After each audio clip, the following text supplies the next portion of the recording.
Hello and welcome to my channel, where I explore ancient Stoic philosophy and how it applies to modern life. Please do me a favor, like the video and subscribe to the channel, it means a lot. Today I'll be covering the case of the social media influencer Clavicular, real name Braden Peters. I'll split this into 5 sections. First, the context and background of Clavicular, where he grew up, his upbringing, and the events that shaped him. Second, his philosophical outlook, how we view society, why he holds that view, and what actions follow from it. Third, the key ancient Stoic concepts relevant to this case. Fourth, a Stoic analysis on his worldview, not to condemn him, but to understand where his reasoning goes astray. And fifth, a summary with practical Stoic advice you can apply to your own life. Sources and primary texts referenced in this video will be linked in the description. If you have questions, drop them in the comments, I'll do my best to reply. Now, let's step into the case of Clavicular. Clavicular, also known as Braden Eric Peters, was born in Hoboken, New Jersey on December 17, 2005.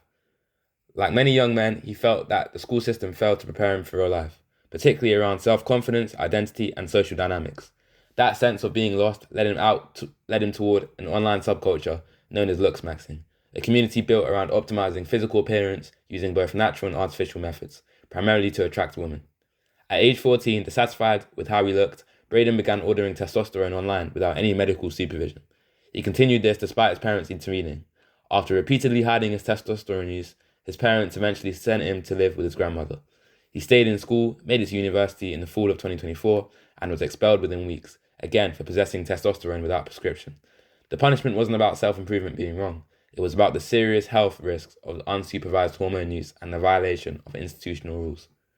His upbringing has been described by some as a horror story, not because of financial hardship or family dysfunction, but because he was captured by an online world that offered him certainty, identity, and purpose at an age when he was searching for all three.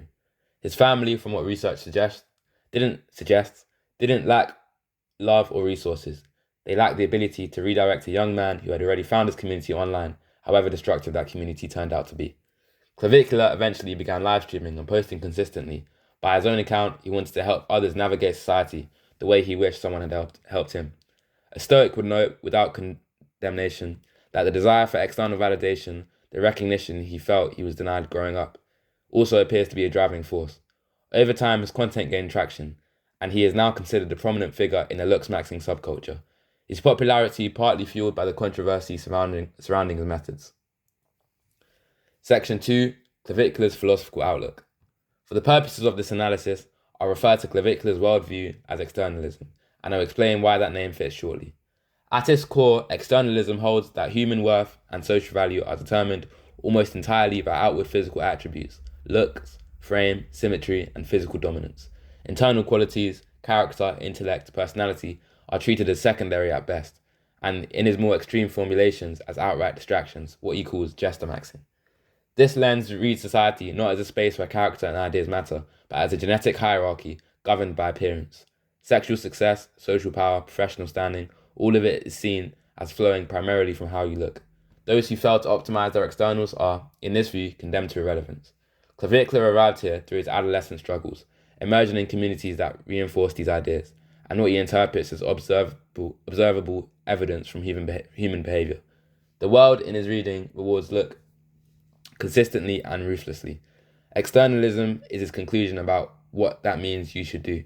The actions that follow include hard maxing, steroid cycles, cosmetic procedures, surgical modifications, all framed as rational responses to an unfair biological reality. His content promotes this as empowerment. The reason I call this externalism, to be precise, is everything it prescribes involves the pursuit of external goods to improve external conditions. And in Stoic terms, externals are defined as anything outside the full scope of your direct control, even if you can influence them. Now, before we go further, a Stoic analysis doesn't begin with outrage. It begins with understanding. Clavicular is not an evil person. He is, from a Stoic standpoint, someone who has made a series of mistaken judgments about where the good in life actually resides. Epictetus is clear on this. No one errs willingly. People pursue what they genuinely believe will benefit them. Let me introduce 3 foundational Stoic ideas that are essential for this analysis. The first comes directly from Epictetus' Enchiridion, chapter 1. Some things are up to us, while others are not up to us. Up to us are judgment, impulse, desire, aversion, in short, everything that is our own doing.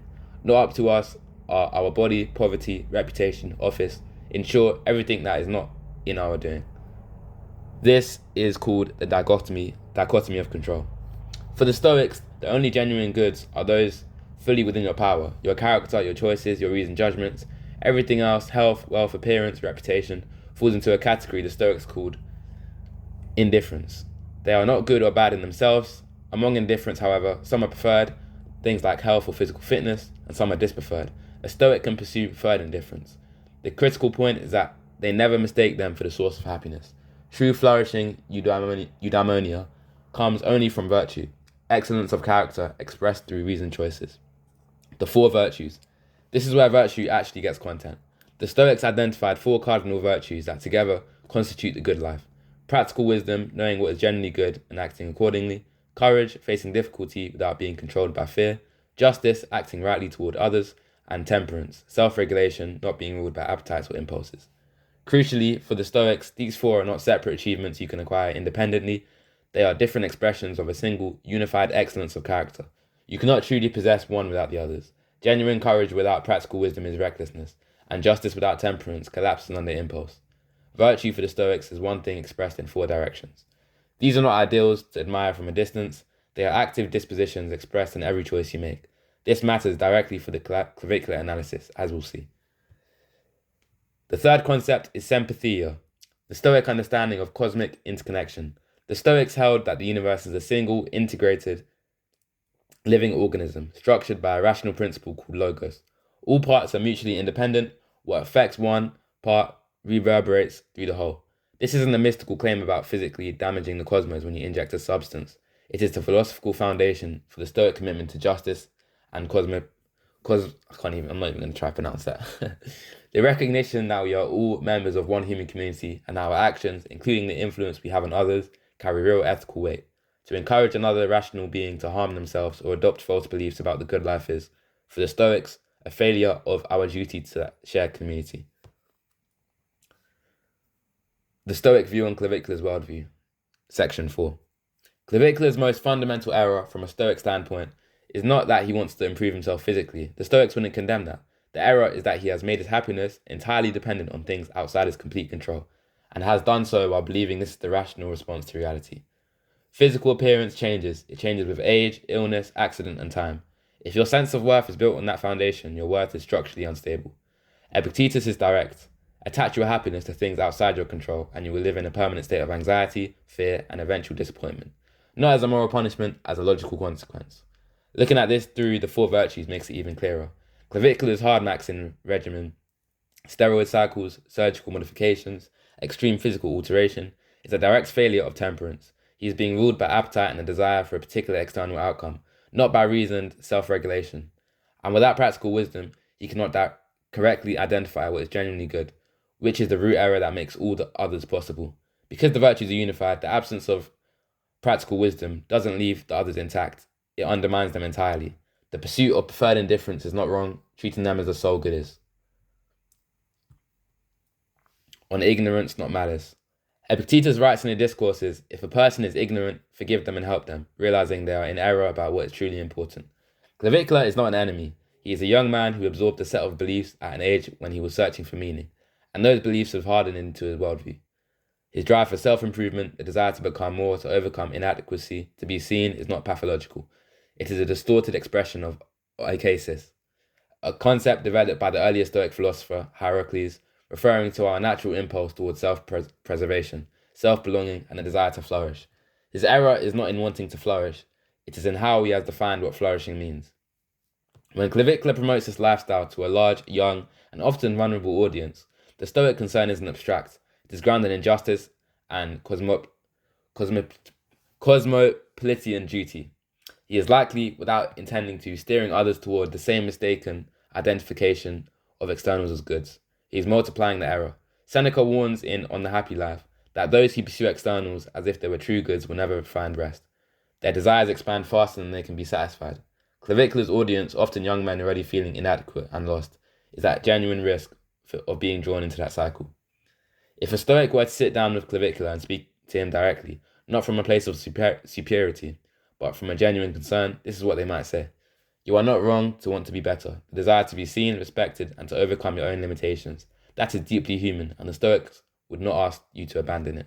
What they would ask is this: examine what you are building on. Your body will change, the standards you are chasing will shift, your audience's attention will move. If your sense of worth is contingent on any of those things, then you do not truly possess it. It is on loan from circumstances you cannot fully control. The Stoics do not ask you to stop improving yourself. They ask you to improve for the right reason. If physical development serves your virtue, your courage, your discipline, your capacity to act justly, then it is a worthy pursuit. If it exists only to secure approval from a world that will never approve of you permanently, it will consume you without ever satisfying you. Practical wisdom is knowing the difference, and that is the one thing hard maxing cannot give you. True freedom is not the perfect physique. True freedom is being able to say, I am enough because I am living according to my values, not because I have secured the world's approval. To bring this together, Clavicular's worldview, externalism, mistakes preferred indifference for true goods, his impulse towards self-improvement is natural and even philosophically grounded in oikesis. The error is in what he has decided improvement means, and in the belief that securing externals is the path to a flourishing life. The Stoics are not unambiguous. It is not. From a Stoic standpoint, Clavicular is not a villain. He is a person operating from a false belief about what matters, formed at a vulnerable age in an environment that reinforced that belief relentlessly. The correct response is understanding, and where possible, honest engagement. For anyone drawn to communities like this, the desire to be better, to be seen, to overcome inadequacy is legitimate. Do not suppress it, redirect it. Pursue preferred indifference, physical health, fitness, presence, but as training grounds for virtue, not as the foundation of your worth. Your worth is not determined by what you look like, it is determined by how you choose to act.